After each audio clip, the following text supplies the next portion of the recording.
Coach? Well, I mean, it's always special to play in this building. I always feel fortunate.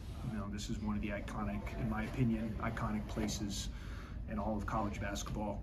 Someone who's loved the game so much. When you come in and you see all that red and you see it packed, man, your juices get flowing. And just really proud of my team today. I thought the start of the game really set a good tone for us. I thought our execution early in the game was really good. We knew they were going to have a lot of energy coming off the game against Iowa the other night, and we knew how important the start of the game was going to be, especially with the crowd. So our ability to kind of get open shots, share the ball, I thought we got downhill. We got some layups, some dunks, some open threes, and then had the lead there under the 4 timeout, and we knew that's why they're a heck of a team and well coached. They're not going to go down without a fight. I'm just happy they ran out of time. I mean, Hood Schifino, the shots he was making in the last 3 minutes, and then obviously Galloway throws in a freaking 3-quarter court shot. And unfortunately, we had one more point than they did. We made our free throws. We didn't have any turnovers during that stretch, and just feel fortunate to come away with a really big road win. Indiana had 16 turnovers today. What do you like about what you saw from your defense? Well, I mean, our defense, even though we gave up 83 today, our defense has been our calling card. Our offense has been the one that's been a struggle. Our defense has carried us all year long, and then today, we needed all the offense. I thought we did some good things in terms of creating turnovers, but they're very difficult to guard because of what Trace can do. He's not a prototypical low post player. He gets the ball out on the mid post and he drives it, and so it's really hard to kind of know when to help and how to play off. I thought, our ability to get 25 points though off of the turnovers was a huge stat to the game. Because they weren't able to get their defense set. We were able to attack in transition and get some easy ones, and you got to be able to find a way to do that on the road. You've won at Michigan State and Indiana now, 2 of the toughest places to play. What does that say about your team?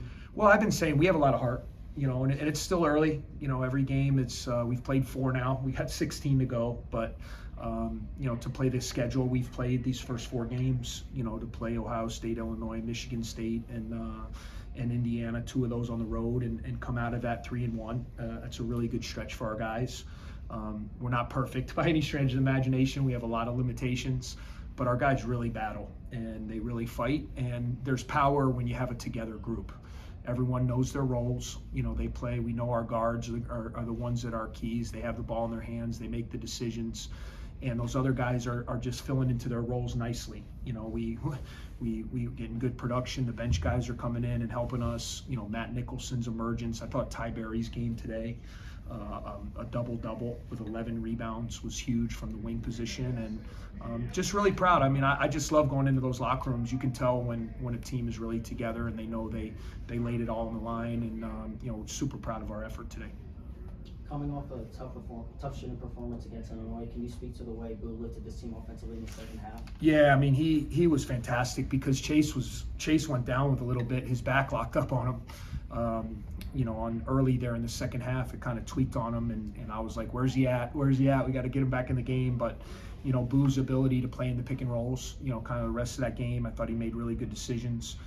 For him to only have 2 turnovers, and they were really trying to come after him. I thought he got downhill.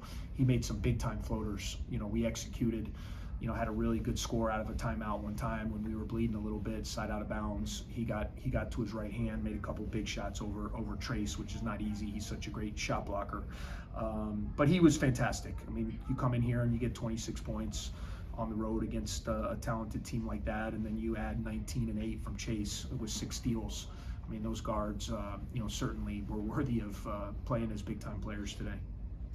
Coach, you talked about the tough crowd that it was, and at times it felt like Indiana might get a 2 and the crowd would erupt, or even they wouldn't even score and the crowd would erupt. How did you feel your team was able to manage that and balance that, throughout the game? Yeah, I felt like any time they started to go on they had mini runs, but I never felt like we had that 8-minute drought. That sometimes we've had, where we can't find the but. Like, I felt like even though they'd hit us with maybe an 8-point run or a 7-point run, we found a way to get a layup, or we found a way to get to the foul line, or someone stepped up and made a big shot when we needed it. And that's what you have to do in these venues.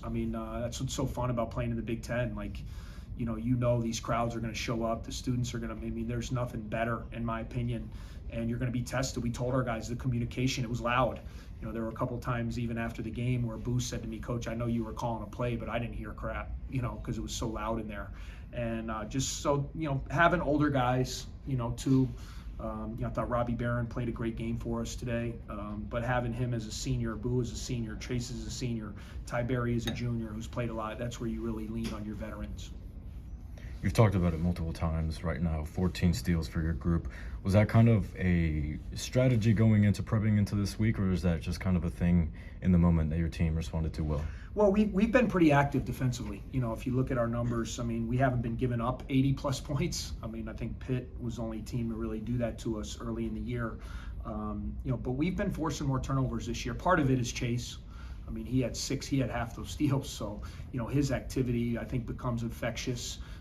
You know, we're finding a way with our defense to be aggressive without, you know, we only have 8 guys that we're playing, so it's really hard for us to press and get up the floor and do that thing. But how can we be aggressive in the half court? And, you know, I think we've done a good job. Our hand activity, you know, we do some trapping in the post that can create some turnovers. And then, you know, having, in my opinion, as good a defender as there is in the conference in Audige certainly helps that number as well. Coach, you talked about the aggressiveness. I feel like we saw a lot of times where, you know, Ty or Jew would run and get that, you know, the loose ball or anything like that, hustling on offense, anything.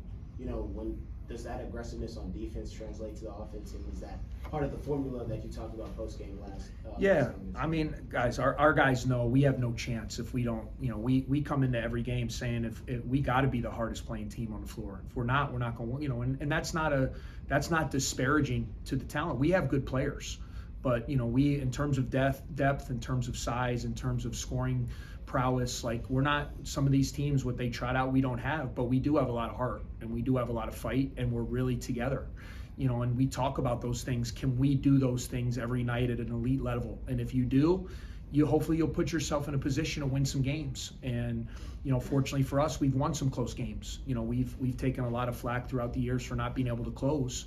You know, these guys deserve some praise for closing today. You know, we've closed at Michigan State. We've closed some games this year that hopefully the experience of maybe not doing as well in the past has rubbed off on this year. But it's the leadership. It's about the guys. You know, that's when you can have fun coaching a team, when you can spend all your time as a coach worrying about game planning. You know, I'm not worried about attitudes. I'm not worried about who's worrying about their roles and what everyone is such a great place with that. Now we can just really, okay, what do we need to do to try to beat this opponent? And, you know, that's what's made it a really fun team to coach so far. Any more questions? Do you care if you're ranked? No. I mean, that, you know, I just want to be, you know, our guys have goals. You know, they want to play meaningful games when it matters, you know, in late February, March. You know, is it a feather in the cap to the program? Absolutely. You know, someone says you're a top 25 team and players like that and all that, but it doesn't matter. I mean, you guys follow this league. I mean, to me, everybody's in the top 25. I mean, every team we've played 4 games so far, and all 4 of those teams are just really good teams, and they just told me we play Rutgers next, so really not looking forward to that one either. So this league is going to be about that. We can't get caught up in rankings. It was a great week for us, you know, 2-0 week. We took care of business at home. We came on the road and won. We got to get home. We got to get rested and get ready for the next one on Wednesday. Congrats. Thank you, guys. Appreciate you. Yep.